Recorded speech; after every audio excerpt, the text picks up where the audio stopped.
Hello everyone, welcome to my YouTube channel. Guys, कैसे हैं आप सभी लोग। मैं उम्मीद करती हूँ आप सभी लोग बहुत अच्छे हैं और आपकी उत्तराखंड लेक्चरर स्क्रीनिंग की प्रिपरेशन बहुत अच्छी चल रही होगी। तो दोस्तों, जैसा कि आप जानते हैं, हम आपको इस चैनल पर उत्तराखंड लेक्चरर स्क्रीनिंग की प्रिपरेशन करवा रहे हैं और इसी क्रम में दोस्तों हिंदी की टेस्ट सीरीज स्टार्ट हो चुकी है। अभी हमारी एक ही वीडियो आई है हिंदी की, जिसमें हमने 20 क्वेश्चन डिस्कस किए हैं। आज ये हमारी दूसरी वीडियो है, यानी पार्ट 2 है, और इसके अंदर भी हम पूरे 20 क्वेश्चन डिस्कस करने वाले हैं हिंदी के, जो कि बिल्कुल पाठ्यक्रम यानी सिलेबस के अकॉर्डिंग होंगे। सिलेबस से बाहर आपको कोई भी क्वेश्चन देखने को नहीं मिलेगा।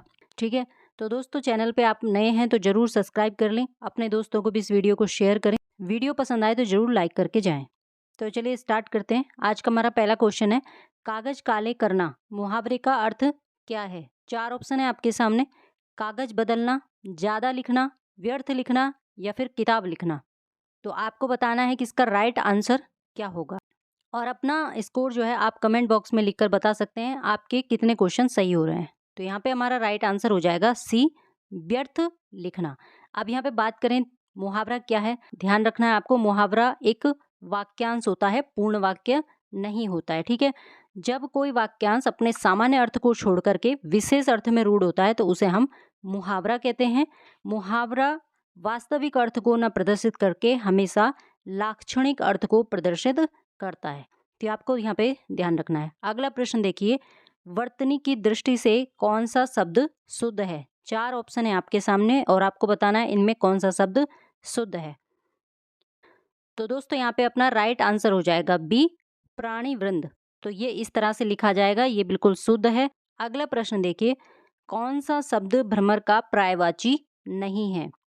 ऑप्शन है अली, मधुप, ताम्रचूड़ या षटपद। अब आपको यहाँ पे बताना है कि भ्रमर का पर्यायवाची कौन सा नहीं है। काफी महत्वपूर्ण प्रश्न है। तो यहाँ पे हमारा राइट आंसर सी रहेगा, ताम्रचूड़।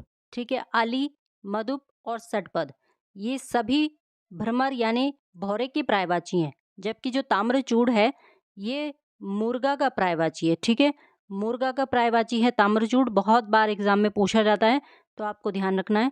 चलिए अगला प्रश्न देखते हैं, कौन सा शब्द सिंह का पर्याय है। 4 ऑप्शन है, बलाहक, केसरी, मार्तंड और द्विरद। अब आपको बताना है कि इसमें से सिंह का पर्यायवाची कौन सा है। तो यहाँ पे अपना राइट आंसर हो जाएगा दोस्तों बी, केसरी। ठीक है, सिंह का पर्यायवाची हो जाएगा केसरी। अब यहाँ पे सिंह के 2 पर्यायवाची और एग्जाम में पूछे जाते हैं, जिनमें से पहला है मृगेंद्र। मृगेंद्र भी आपको ध्यान रखना है, सिंह को कहा जाता है यानी शेर को कहा जाता है। और एक तो केसरी पूछा जाता है और एक केहरी भी पूछा जाता है, केहरी। तो ये 2 ध्यान रखने हैं, ये भी सिंह के पर्यायवाची हैं जो एग्जाम में बहुत बार पूछे जाते हैं। अब आपको यहाँ पे ध्यान रखना है कि जो बलाहक है दोस्तों, ये बादल का पर्यायवाची है, बादल का पर्यायवाची है। उसके बाद यहाँ पे आप देखेंगे मार्तंड लिखा है, तो ये मार्तंड जो है ये सूर्य का पर्यायवाची है। ठीक है, तो ये आपको यहाँ पे ध्यान रखना है। चलिए अगला प्रश्न देखते हैं, निम्नांकित में तत्सम शब्द है। 4 ऑप्शन आपके सामने, आपको बताना है इनमें से तत्सम कौन सा है। चांद, सूरज, मार्ग या मकान। तो यहाँ पे हमारा राइट आंसर हो जाएगा सी, मार्ग। मार्ग क्या है, तत्सम शब्द है। बाकी चांद, सूरज और मकान ये सब तद्भव शब्द हैं। अगला प्रश्न देखिए, 4 ऑप्शन आपके सामने है, अव्ययी भाव समास, कर्मधारय समास, तत्पुरुष समास या बहुव्रीहि समास। तो यहाँ पे अपना राइट आंसर हमारा हो जाएगा डी, बहुव्रीहि समास। चंद्रचूड़ का मतलब है चंद्र है चूड़ पर जिसके, अर्थात शिव।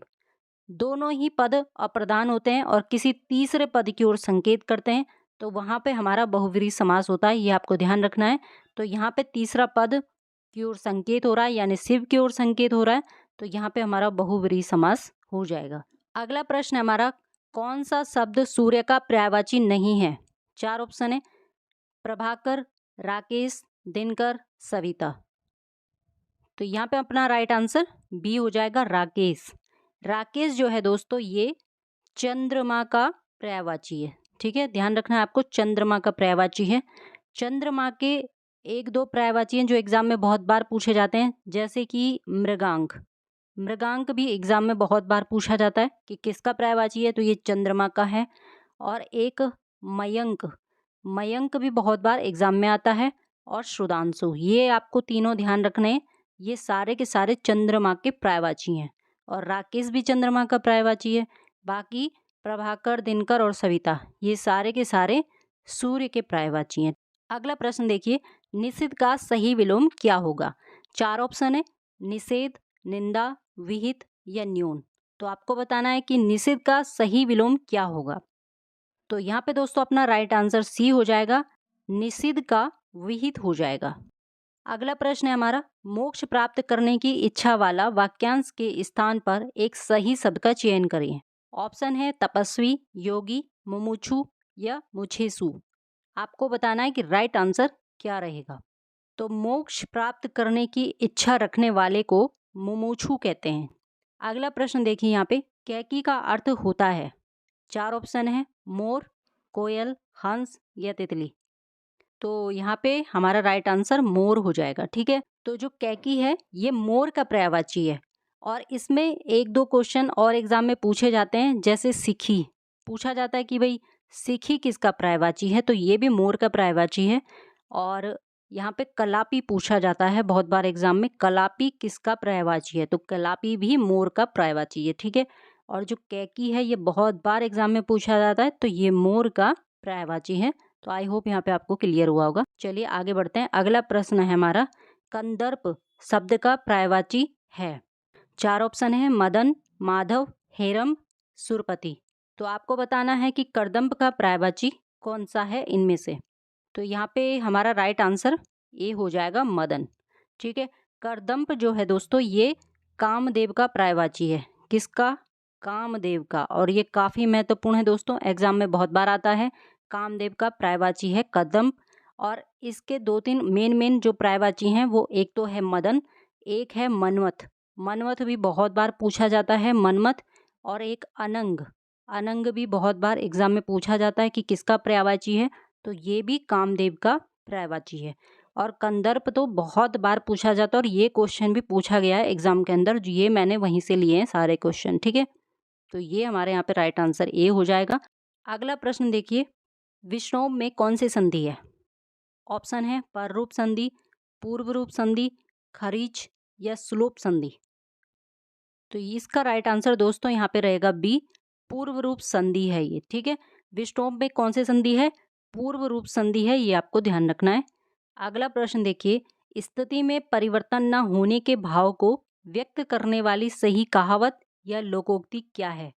4 ऑप्शन आपके सामने, जस दूल्हा तस बनी बराता, न सुख में मोटे न दुख में दुबले, न गरजे न बरसे वही धूप की धूप, और वही ढाक के 3 पात।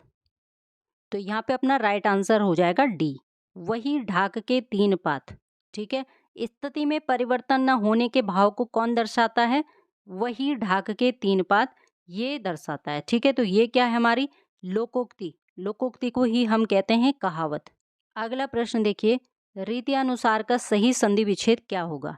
4 ऑप्शन आपके सामने है, आपको बताना है कि रीति अनुसार का सही संधि विच्छेद कौन सा है इनमें से।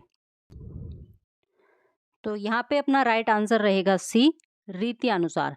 अब अगर हम इसका संधि विच्छेद करेंगे तो रीति यहाँ पे आ जाएगा आपका त। रीति मतलब यहाँ पे ई हो रहा है और यहाँ पे अ हो रहा है।